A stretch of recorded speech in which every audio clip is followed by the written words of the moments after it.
Yo guys, what is good? It is your boy ADazzle here again with WrestlXtra. We are now on the milestone 10.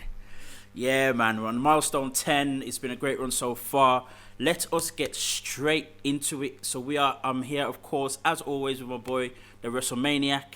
How you doing, boy? What's going on? Yeah, it's been a good week. Obviously, we got Takeover this weekend. I was coming up here ready to make the most noise. I thought that Smurf was going to do it for us, pick up that Cruiserweight title. Brilliant match, but unfortunately not. But yeah, I'm sure we're going to get into everything Takeover on the show. Of course. Takeover is going to take over our show today. The first thing we're going to get into, of course, the biggest story of Takeover was the return of Ember Moon. So it was, we've seen all these little vignettes of a former champion coming back, and we mentioned it the other week, and you rightly predicted it could possibly be Ember Moon. What are your thoughts on the return, and what do you see possibly happening with this? So if I'm completely honest, I feel like the way it was executed was kind of flat. It fell kind of flat. Io Shirai had obviously just retained her championship. The confusion came when Toni Storm was then shown up on the Titantron saying, congrats Io, you had a good match with Candice LeRae, but I'm coming to NXT, it's Toni time, etc., etc. So instantly, I think probably most people probably thought, is this the person that has been running the vignettes and stuff like that? Clearly it wasn't, because straight after that Tony bit was done, the Titantron then switched to the vignette again. This person riding a motorbike had parked up outside the building, the performance center, and came in, then literally in live time came out into the entranceway and revealed themselves to be Ember Moon. So great to see her back. Obviously she's had a career-threatening injury, and it looked like she wasn't maybe even going to come back. By her own admission, she thought that, she was done in wrestling. But I just feel like, this doesn't seem like it's going to be very far removed from her first initial run / character in NXT. Right. I feel like, if possible, maybe that helmet was a factor. Maybe she couldn't have maybe got through the ring ropes. I think she should have laid an attack on Io Shirai and then revealed herself as Ember Moon. It was just a bit, hi guys, I'm back. It just fell a bit flat. And then, like I say, with the mix-up with Toni Storm, I just felt like it could have been done a bit better. But glad to see her back. Yeah. The execution of it was, as you said, confusing, especially with Toni Storm. And it's great to see Toni Storm as well. Yeah, definitely. Going to be active again. Not on NXT UK, which I don't know whether NXT UK probably needed her just for a little bit longer. But, given, Maybe. probably where she lives and all that kind of stuff, and COVID and blah, blah, blah, NXT itself was probably better for her. Yeah. And the women's division probably needed a bit of a boost in terms of, some of the people in the division. It's lacking a little bit. Whether that needed someone new or just more attention on those who are there now is the question. I think it still could have worked with the ladies that they have there. They could have done something different, but they've decided to go the way they have. In terms of Ember Moon, the character, the gimmick, I don't think could be too far removed from what we know of her, but at the same time, I can see that there's definitely going to be a difference. Obviously, we've got the whole biker thing going on, so that's a bit of a difference to the the Ember Moon of old that we've seen, which still we don't necessarily know what the character actually is or where the direction werewolf or is, something, innit? Yeah, we I don't know. Hopefully we'll find out. Yeah, it's going to be interesting to see. I think we'll probably end up with some kind of triple threat match. But then, I can't remember whether this was before or after the match. I think it was probably before in the show. Rhea Ripley was like, she wants the winner of, the championship match and stuff. So, are we getting a fatal four-way? Are we just going to have these three ladies go at it and then decide a number one contender? Like, how is it going to work? And for me, it's a little, if it's not Rhea, it's bad on Rhea. Yeah. Because she's been chasing and she's lost and she didn't win that battle royal. Toni Storm making a comeback. If she doesn't win, at least the number one contender spot, it's gonna look a bit. So why we're making a thing of her coming back in the way that we did, and again exactly the same thing with Ember Moon, especially being a former champion as well. So NXT have got a bit of a case on their hands with this one. Yeah, that's a good point that you raised, to be honest. Personally, I think Rhea Ripley's done in NXT. I think she's going to probably lose to Raquel Gonzalez and maybe move up in this draft in the next couple of weeks. Okay. Yeah, I don't think she's touching that title again. Not in the immediate future anyway. And then I kind of think that Toni Storm and Ember Moon will probably, because they've come in like literally next to each other, they might have like a go at each other before one of them gets to Io Shirai. Like you said, I think that there was talent there. I definitely thought, like, I would have put money on Candice LeRae beating Io Shirai at TakeOver. Great match, but it never happened. So Candice LeRae's there. Dakota Kai as well has been getting a push in recent weeks. She's had the title shot, I think, but she was unsuccessful. Shotzi Blackheart, someone that day by day I'm literally just falling in love with. Like, I think she's brilliant. There's talents there. And there was Tegan Knox as well. Yeah, Tegan Knox has obviously got injured. A lot of people are reporting that is fake, to be honest. They're saying it's storyline with Candice LeRae, so I don't really know. But like you said, there is talent there. They've brought in Ember Moon and Toni Storm. The division is totally stacked. It's like Impact's women's division. It's like, it's really good. Yeah. Very true. It's just a matter of now who's next for Io. I thought Io would be dropping this title at this takeover, moving to the main roster. Maybe not. So someone's gonna move. Like I said, it's probably gonna be Rhea Ripley then. But I guess we'll see. But yeah, Ember Moon, she was really good in her first run. Won the title.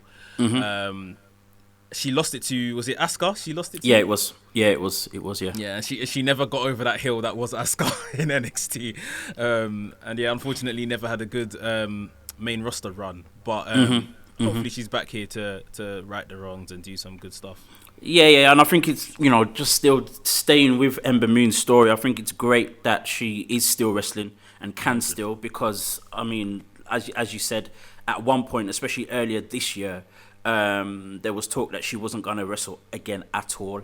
And I remember when she made her first appearance since being injured, and it was on Backstage on Fox, and with Booker T, and Booker T just said straight, like, with a ankle injury, Achilles injury like that, you're never gonna wrestle again. I'm like, mate, all right, calm down. Calm down. Jesus, she's there, and you know what? It was very possible. He wasn't wrong in terms of the strong possibility of her not being able to wrestle again.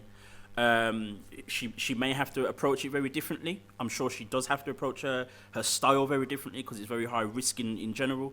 But it's great to see her back. As long as she can do the eclipse off the top rope, I'm happy.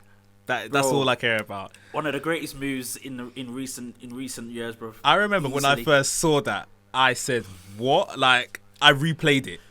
Right. I couldn't believe it. That was so skillful. Like, it's to spin in the air like that and then catch someone for the stunner ultimately.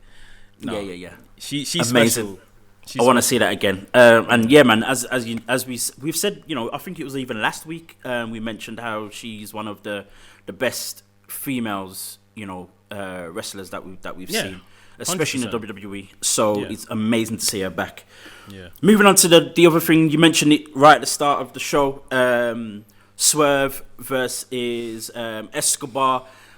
Great match, good showing. But we also saw the Adonis at the Sante Adonis and help out Swerve. We're seeing a bit of a coupling there, and for me, I'm a little bit excited to see what them two do together and where it goes. But you think they'll pair them together? I think it's possible. I think their characters work together in that respect. So, and it would be nice for Ashanti Adonis to be coupled with Swerve, a guy that's got the experience that he does.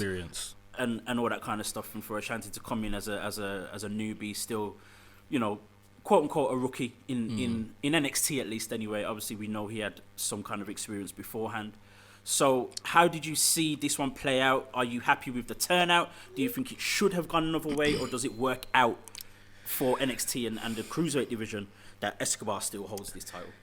For the division, 100%. Like, I don't think, obviously they tried to save that belt in terms of giving it back some prominence in recent times. Leo Rush had it, and then Devlin had it before that whole scandal. They done the tournament. They made that belt exclusively like NXT's. Escobar won it. Escobar has been gold since he won it with Legado del Fantasma. Swerve, you know, he had his first chance. Obviously, he got hit with the gimmicked mask, didn't win. This was his second chance. And especially after Raul Mendoza and Joaquin Wilde got chased out by Adonis, I thought there was a flurry of about 3 minutes where I thought, we're gonna see something. Swerve's got to do it. He's got to do it. Right. And then, more than anything, the finish just fell flat for me. Like, that little, he hit his head on the turnbuckle, the back of the turnbuckle, and rolled into the ring. I was just thinking, like, if he's going to lose, like, let him, you know, Santos put him away, sort of thing. Right. It was just a bit of a soft way. Maybe, again, it's to protect him. I think maybe in terms of him being in the Cruiserweight division, his days are probably done. I again predict he moves to SmackDown or something in the draft, which I think is a good home for him. I wouldn't want him to move to Raw. I think SmackDown, it would be a nice stepping stone. They're building a quite nice intercontinental division there, which he could probably slide into.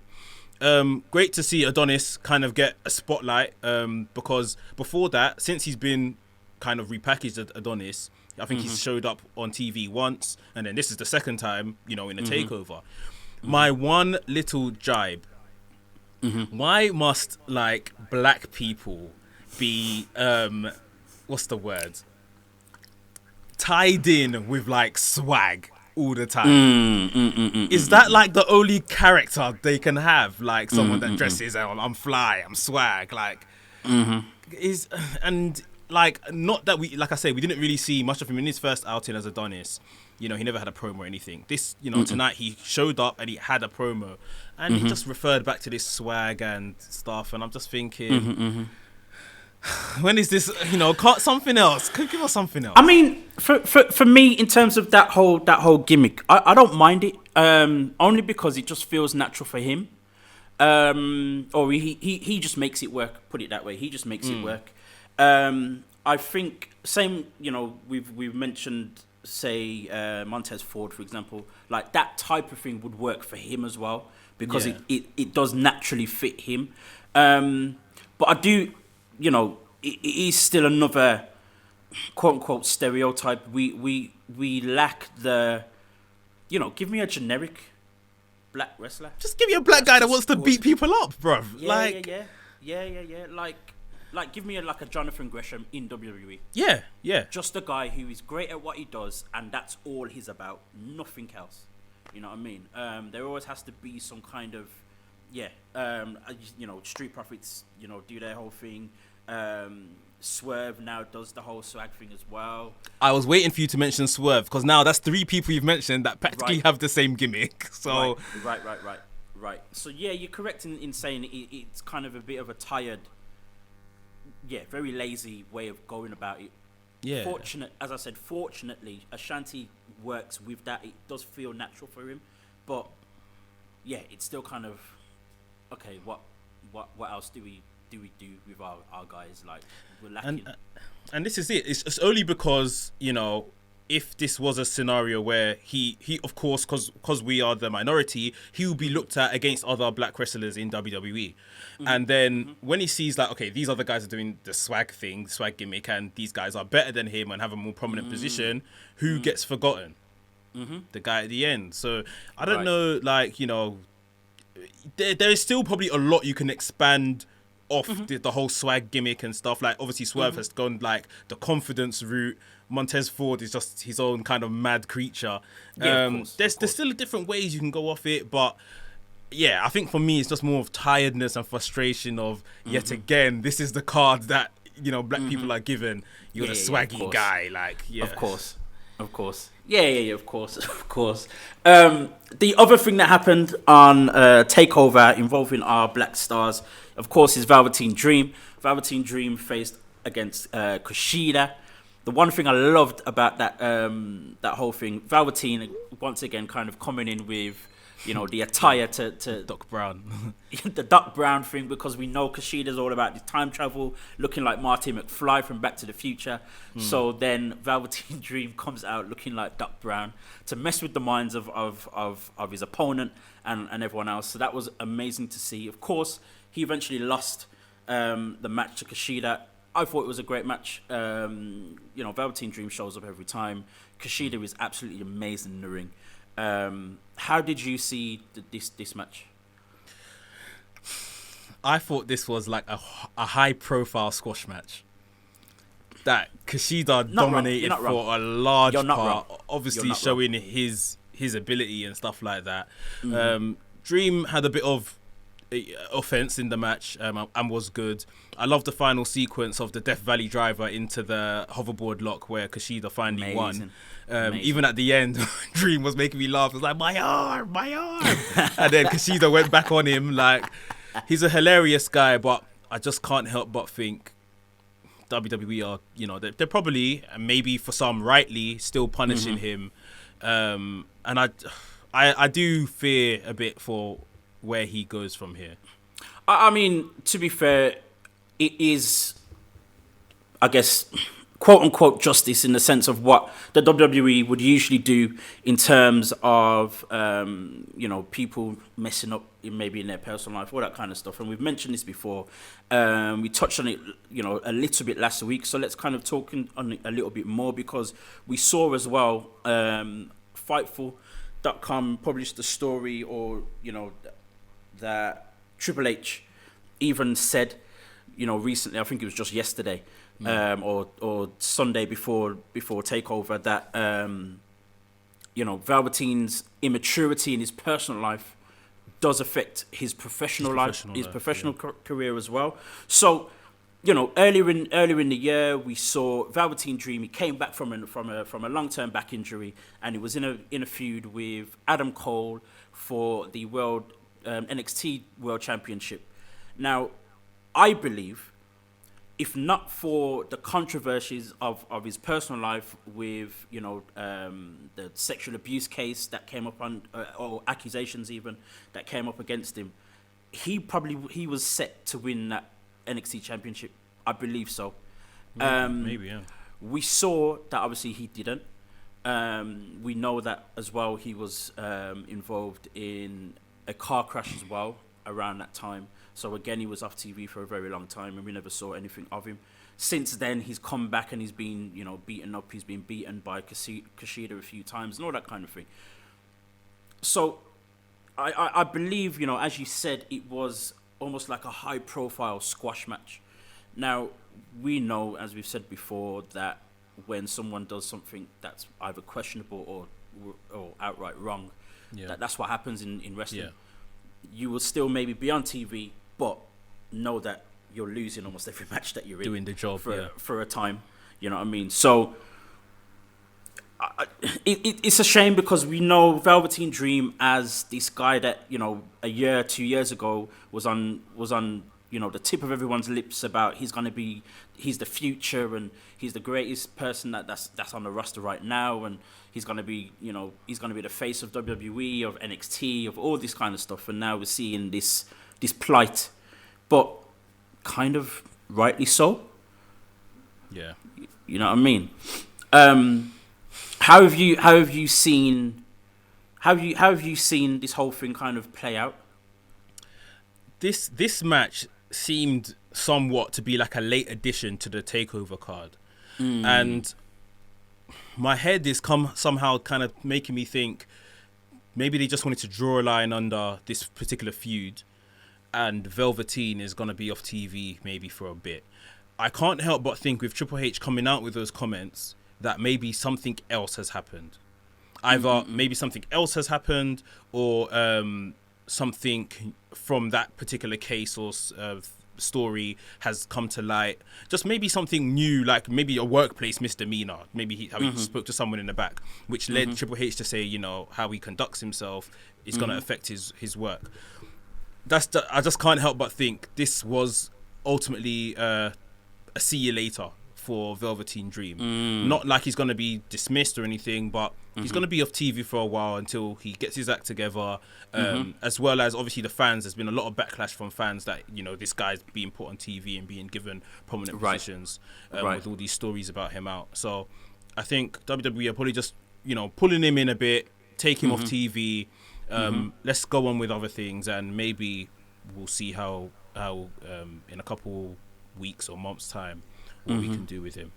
Because, I mean, to be fair, I mean, it is no real secret that on a social level, I mean, I've been told, you know, before, both direct and indirect stories of how he's not the most sociable guy. He doesn't necessarily mix with everybody and all that kind of stuff. Not to necessarily bring it up too much, but, you know, I had my own little confrontation with Velveteen Dream way back, where there was an image of all the black wrestlers in NXT were being posted on social media and stuff like that, and Angelo Dawkins posted one of the pictures had Velveteen Dream in there where the rest of them didn't. I've then posted that one because I've seen Velveteen Dreams in it as well as everyone else. I've posted that about maybe an hour, 2 hours later, I got a DM from Velveteen Dream telling me to take it down. I'm like, huh? What? So I've then messaged Montez Ford. I've messaged, I think I messaged Angelo Dawkins as well. And I had another guy, one of the stage managers, Tamario, who messaged me as well. And I'm like, this guy's telling me to take it down, like, and threatening me with WWE media team are looking, you know, coming for you and going to tell you to take it down. I'm like, I got scared at this point because I'm like, yo, I don't want them to block my page. I don't want no smoke. I'm like, I don't want the smoke. You know what I mean? I was advised by both guys to, you know, just take it down, blah, blah, blah. But after that, Velveteen Dream blocked my page and all this kind of stuff, bro. It was crazy. So, you know, even someone messaged me just yesterday with the news of what, you know, Triple H said. Yeah. And was like, oh, does this surprise you with, you know, based on what the interaction that you guys had? And I said, you know what, to be honest, it wouldn't have surprised me even before we had our little difference, because I've already heard, you know, stories of, you know, how he's not the most sociable guy and all that kind of stuff. But what happened with me and him was more confirmation, more than anything, of these stories to maybe be a bit true, you know, and stuff like that. So, you know, at the same, I don't hold grudges. I'm not that kind of guy. I still look at him for his talent over anything else. But it is a real factor of a person's, you know, way with others, how they interact with others, how they conduct themselves. It has an effect on whether people will push you or not. You can't rely solely on your ability to get you to the top of, you know, top of the card, to become a champion, to be the face and all that kind of thing. So until that changes for him, I really don't see him being pushed to the heights that he probably should be. He should be, 100%. He definitely should be. That's without question. But if that attitude doesn't change, then you can't blame anyone else. He cannot blame anyone else but himself. So, you know, we'll see what happens with that. I mean, just briefly before we finish on him, I was speaking to Skillet yesterday, and Skillet was actually saying, you know, we do have to remember, not making excuses for him, but we do have to remember he is still a very young man himself. Very. 24, 25 maybe. Yeah, 24 now. So, you know, people are going to make mistakes at this age. He is under pressure. He is in the spotlight. However, there comes to a point where, you know, 24, even in America, you're a man. Right. So right. You have to start really taking things into your own hands the correct way. You know, you're working in a workplace. They expect certain things of you. You're a public figure amongst everything else. You know, so you asked for this. You're the Velveteen Dream. You love the spotlight. It's the same thing as, you know, bringing that into real life. You got to be able to conduct yourself in certain ways, and, you know, at the end of the day, we're all rooting for him. For sure. We just don't want this to be the end of something that once upon a time looked so promising. Right. And, you know, as you said, we're rooting for him. I'd rather see him succeed than fail, regardless of any kind of, you know, altercation me and him may have had and all that kind. I don't care about that. I want to see him succeed because I just think that he's absolutely amazing, and I think he's something that wrestling has needed for a very long time, and especially us black wrestling fans, to see someone like him, as diverse as he is, as great as he is, to succeed and be the top of the game and be the face of wrestling, to be honest. So let's hope that happens over time.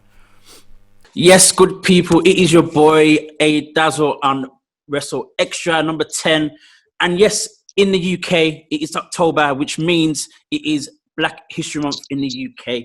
So throughout the rest of this month, hopefully I'm going to be talking to a number of black wrestlers from the UK, based in the UK, or who do their thing within the UK. My first one, of course, is my friend Roy Johnson, Big Wavy. Brother, how are you doing, man? What's going on, people? You good? Yeah, man. So let's kick off straight away, man. So my boy Roy Johnson, been in the game for a number of years now. But we're seeing something new from my guy. I've called it the new wave. You see what I did there? The new wave. You know what I mean? But the new wave's actually my old wave, but yeah, man. Tell me all about it, man. Tell me all about it. Tell me, is it a new approach altogether? Are you just kind of trying to do something different? Like what's 2020 doing for Roy Johnson? Well, new scenery, new settings. As you see by my background where I am. Do you see where I am? I'm not in South London no more. Yeah. Okay. We set it up a bit, yeah. We set it up, leveled up. I'm in lovely, sunny Ibiza. You see that glare there? It's the sun.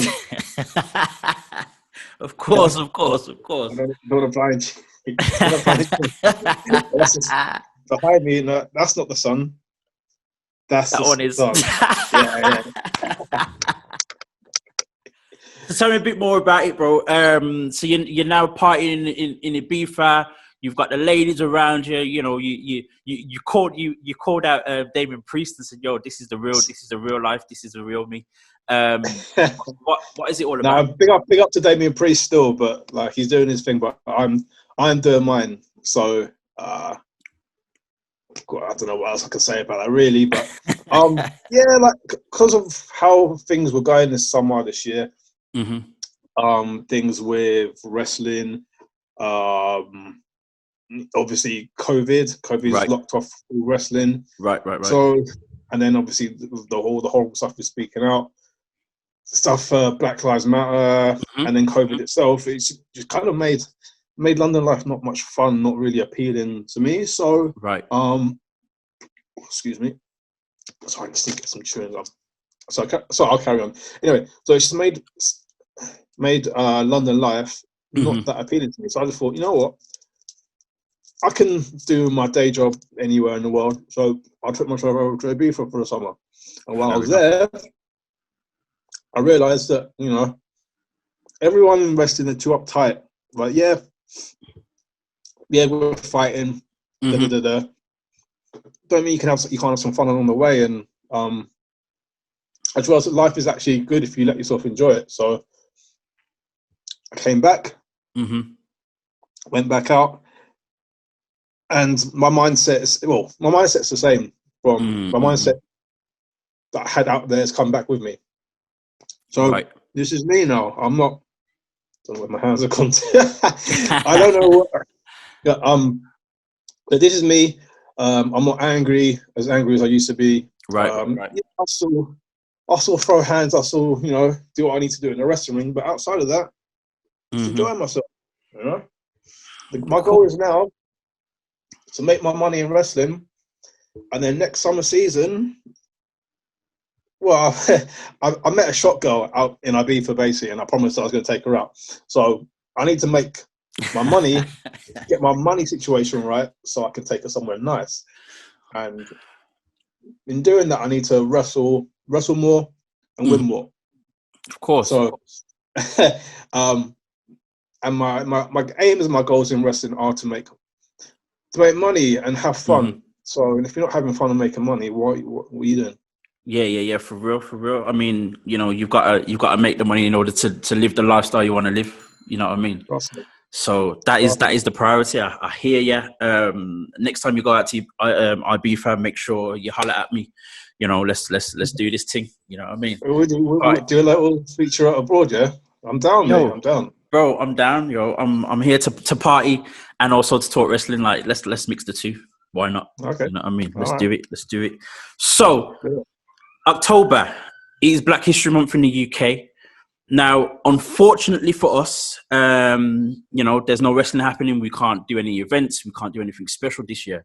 But last year, you were able to put together the special event that was everything patterned. It was the first ever all ethnic, all black wrestling card in UK history. Bro, it took till 2019 for us to do something like that. It's sad to when you put it like that, but at the same time, it was an absolutely great achievement. A year later, a year on, I know COVID kind of came and seeped in and messed up the game, but how are your feelings looking back at that event now? Still very, very proud of what we did, what we managed to achieve, and the message that we put out as well. Yeah, the it was phenomenal. Of, diversity and inclusivity in wrestling, and doing something that will encourage people of color to come and watch wrestling, which was the main thing of why I wanted to do it. Yeah, of course. Of reasons and stuff, but for me, it's just the importance of making wrestling accessible and inclusive to all people. So that was the main important thing for me. Yeah. We did it. Yeah, we did it, and it was a big success. So yeah. So happy with how it went. It's a shame we couldn't do it again. Yeah, because I know there was plans. I know there was plans to do another one this year. Of course, as we said, and we will countlessly say, the COVID came in and kind of messed up the whole events scene and stuff like that. But also as well, obviously, you mentioned it earlier. You said there was, the Black Lives Matter situations, and also the speaking out that really hit wrestling directly. How do you feel that has maybe altered the outlook of wrestling, and maybe even the approach by maybe certain promotions? Have you seen an actual change? Because I know there was talk and people have made little statements on Twitter and stuff like that. But in the background, have you seen any real change in people's approach and how they want to approach wrestling once we're able to get back into buildings and have shows? It's difficult to see. There's a lot of lip service. People saying, "Oh, we want to do this, we want to do that," but I'm not seeing much different personally for myself. I'm still working the same places or what have you. But it started conversations that needed to happen. People were talking about who they're putting on their shows, and maybe thinking about maybe we do need to have more blacks and ethnic performers on their shows. So it did what it needed to do in that respect. I can't really, because to be fair to myself, I'm okay in terms of where I wrestle and the number of promotions that I work for and whatever. I'm not like, I can't say that my position in wrestling is hampered by my race, because I've worked for WWE, I've worked for NXT UK, I've worked for Progress, I've worked in France, I've worked in Germany. I've done all right considering how long I've been in wrestling for. So I can't complain personally, but I know other people who might not have even worked or wrestled as long as I have, but they've not ventured outside of their hometown. Right. Sorry, hand away on the front of the phone. So I can't really say anything about my situation personally, but other people might be different for them. They might have helped them out. Like for example, I don't know. I was going to mention Levi, but he would have got signed anyway. So there's no there's no correlation between that and where he is now. But Right. You know, but they've seen what he can do in that match. Mm-hmm. Because they've seen the footage of the match he was in, and so it's definitely helped people. Definitely helped people. Mm-hmm. I've seen promoters talk about when wrestling is back that they will consider what they need to do in terms of being more diverse and who they book and what their roster is going to look like going forward. And I think because COVID's given people time to reflect about these sort of things, I'll probably say you see the benefit of them after COVID. Right. We're in a I don't know what you call it, end of season, pre-season, that kind of thing, when people are resetting and rethinking, and also when speaking up thing happened, people are then also considering, you know, what steps they need to take to move forward, who do they need on, what kind of people do they want actually working for them, and how they're going to make everyone feel safe and welcome and all that sort of stuff. So there's a lot of things that people are thinking about now. There's time to think about them. So be interested to see what happens when you come back. Me personally, like I said, I'm doing all right. So I don't think I can't hand on my heart say I've been hampered with opportunities to wrestle because of my skin color. What I will say is, and what I've said all along is, black people's or black people and ethnic minorities are not as interested in watching independent wrestling as they are watching like WWE, for example. And there's no reason why that should be, because independent wrestling generally, or no, not generally, it is more acceptable to watch live. But as you know, there's always wrestling in your city. There's always wrestling in my city. So why are people coming to watch it? Yeah. I mean, so it's been, I think, almost a year to the day since your last appearance or working with NXT UK. It actually was. Well, to the tapings, yeah. So you appeared. So you appeared on. I think it was on the show itself, probably about a year ago now. Since then, as you said, you know, you feel as if you've had a decent amount of opportunity throughout your career and stuff like that, and whatnot. But then, do you think that guys like, for example, Warren Banks, the OJMO, you know, DeReese, and other guys who, and even Rampage as well, guys that for us are probably, you know, the top of black British wrestlers. Do you feel that in general that they have had enough opportunity to show themselves, or the same levels of opportunity that guys maybe on their level, probably even, let's be real, lower than, you know, their abilities and stuff like that?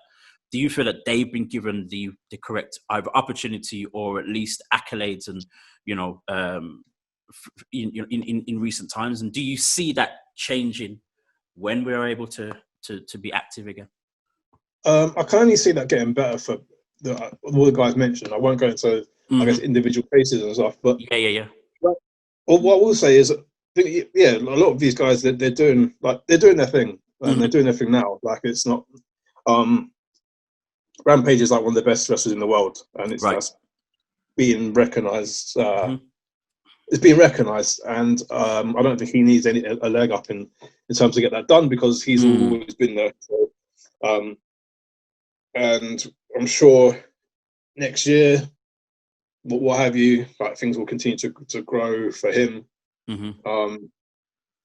Like, DeReese is only really getting started, and he's done like phenomenal things already. Yeah, correct. You know, I'm not sure how many years he's in or how many matches he's in, but you know, he's had his NXT UK debut. Won tag titles. Where is it? Fight Club, and he's won titles other places. So he's doing great. Like, he's doing like a lot better than a lot of people would be doing in the same kind of I guess, given the same opportunities and tools and that sort of thing. Right. Warren's getting up there. He's doing his thing as well. Like, we're going to get. I think there'll be a point next year where these guys you mentioned will be dominating the British Indies scene next year. And that's, I don't think that's anything to do with race either. Like, the guys mentioned, they're all there on merit. They're all like great wrestlers for sure. They all work hard, like really hard. So it's not like people giving them lag up because they're like, okay, well, the black thing's in now, so let's push some black people. Right. It's like, right. The cream always rises to the top, and these guys are like, they're working hard and doing their thing. So. Do you think? Okay. Do you fear now that some people may get an opportunity because of the black thing, because of the Black Lives Matter, and not necessarily, I wouldn't say not merit, but they'll be pushed because people need to tick a box almost? Possibly. I think people are going to consider how many black faces they have on their shows going forward. Right. And whether that is because they want to be shown to be, I don't know, woke is woke the correct term for. They want to be seen to be like kind of doing the right thing and or I don't know, because it is an interesting one, because like I said, I've seen promoters who've like bigged up all the black talent in the UK and saying that these are guys I'm going to be considering using going forward when COVID's back. But like, not being funny, but we were about before COVID, right? And we were about before everything patterned. So right. You know, I do believe that things like everything patterned still need to happen to kind of show people that, you know, we're here, we're able to do it. And for me, especially, you know, after everything patterned, it was amazing to see so many black talent, so much black talent on one card. And yet the even better part of it was that there were so many that were still not on the card who could have easily been on the card. And all of these people that I can think of should and could easily be on, you know, on cards across the country, some even across the world. So it's great to see the progress that even I've seen just doing this page, you know, in the last 2 years, the progress of only knowing maybe 2 black wrestlers at the time when I first started to now, knowing almost 30. You know what I mean? Is a crazy step. Who for you do you see, and as well as yourself? I'm hoping you see yourself as this, but who else do you see kind of as almost like a talent for the future, or someone that we need to be looking out for from the UK? See, I don't see myself as someone for the future. To be honest, I'm one for now. So okay. So, but future as in maybe next year. That's early. Me personally, Warren Banks, OJMO, Bruno Brown. Yep. Aaliyah James, Mercedes Blaze.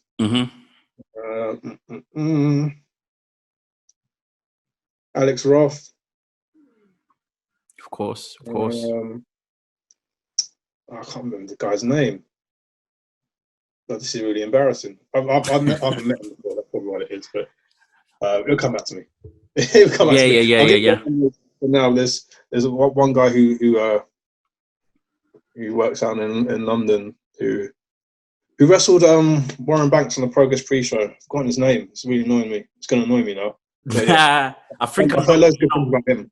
Yeah. Of course. But it's crazy that there are so many that we can name, and that's not necessarily, you know, the names that you're giving me misses out others, but you know, those are definitely stars to look out for. With all of that said, we're kind of coming towards the end of the interview. Is there anything else you want to say to the people, and also as well let us know how we can follow you, where we can follow you, and you know, are there any near future prospects that you have, even given the tough times of COVID right now?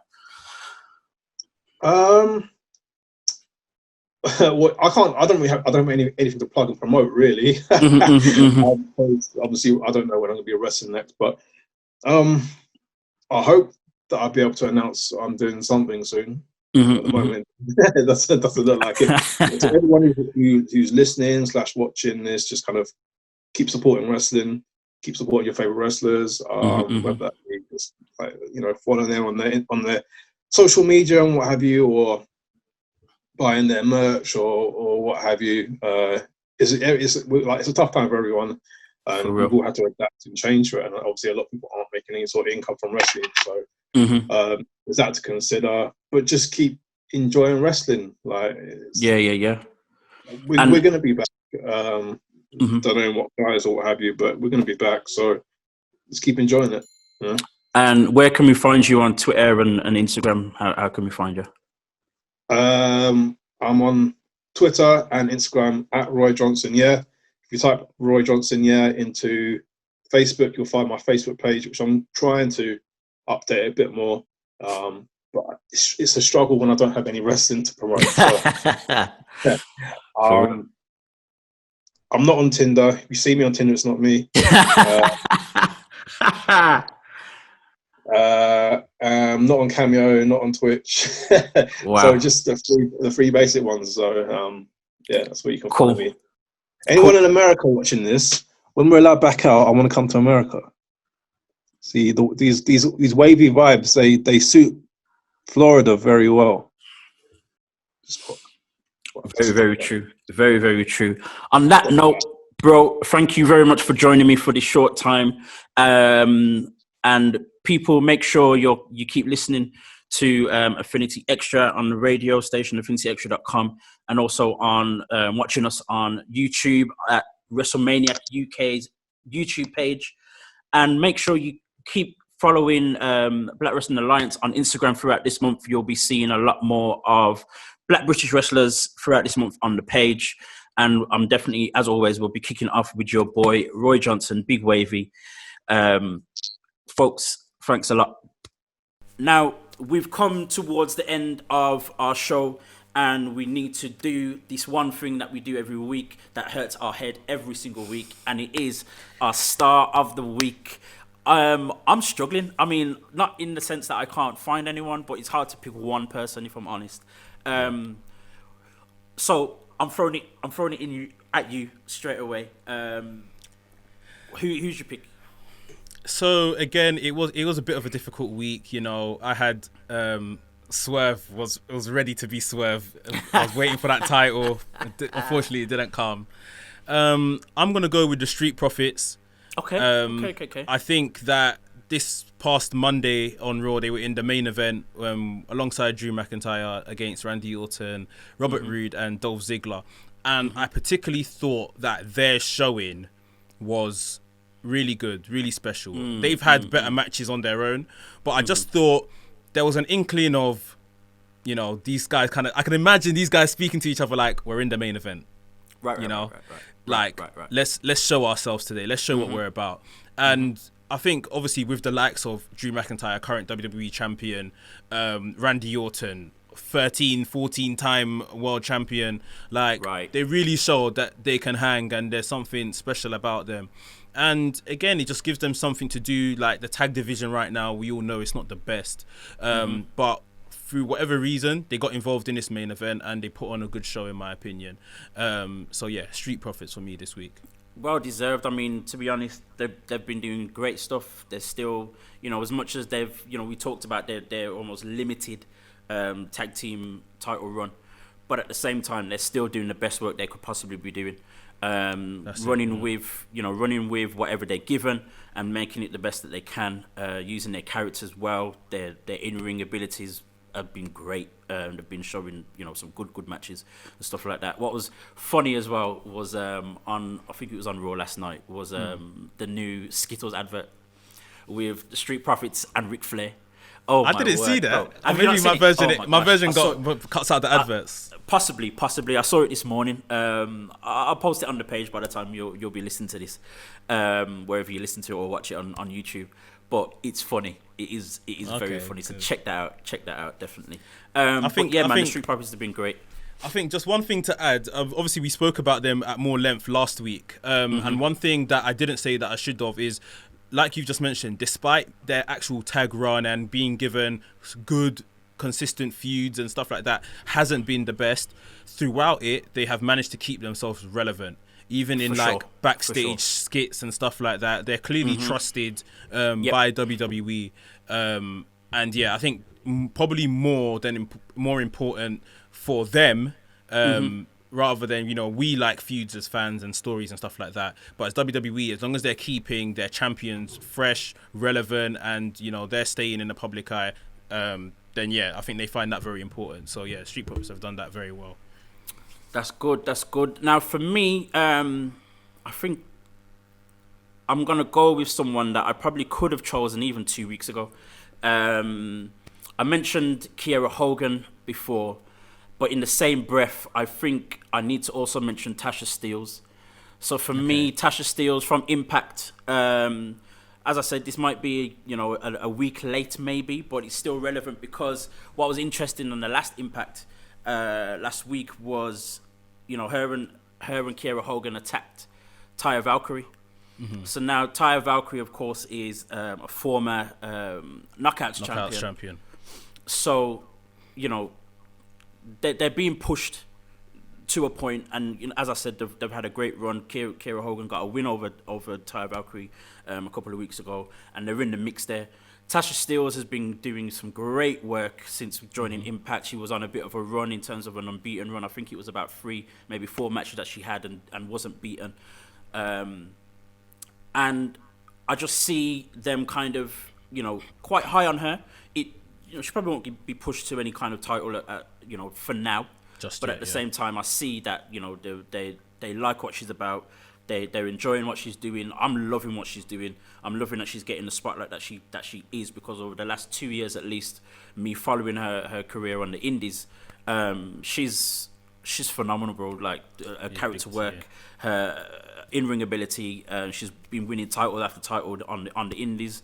So it's amazing to see her. So I think it's time for me to just give her that shout, give her a shine, and say, you know, Tasha Steelz for me is my star of the week for this week, for sure. I'm not even gonna lie, I didn't know she was in TNA. Like, I'm familiar with some of the stuff on the indies. I didn't know she was in TNA right now, and in Impact, sorry. But like I said earlier, that Impact women's division, it is something. It really is something. It's well balanced, bro. It's well balanced. Yeah. So sure. it might be a while before she gets a sniff of the top titles, but, you know, I guess you can't say it's like she's being held back from her, because I'm sure there's a lot of people in her way and a lot of stories that are going to take place before she gets there. But yeah, that's. I mean, I'm seeing just on the last point on this, I'm seeing a bit of a possibility of a Knockouts tag team championship coming back. Because the altercation that they had, it was Kiera and Tasha attacked Taya Valkyrie, but it was Taya was with Rosemary, and then it was after Havoc and Nevaeh as a tag team were also involved in it as well. So that's like 3 tag teams that were kind of involved in this bit of altercation and stuff. So maybe we'll see something like that coming from it, and if we do, it would be nice for Kiera and Tasha to win that. I think it's kind of correct for Kiera to be given something like that by now in Impact, and then just great for Tasha to come in and get that type of accolade or push. You know what I mean? Be a good opportunity, definitely. Amazing. It would be amazing. So, folks, we have come to the end of our show. Thanks again for watching on YouTube, on the WrestleMania UK YouTube channel. Thanks for listening on Affinity Extra. You'll probably see by now as well the fresh new website. It looks nice. It's clean. It's beautiful. Yes, I had my hand in it. Thank you very much. But guys, don't forget, you can also follow the WrestleManiac on Twitter and on Instagram at WrestleManiac UK. And of course, you should already be following me on Instagram, Black Wrestling Alliance. Guys, until next time, see you shortly. Peace.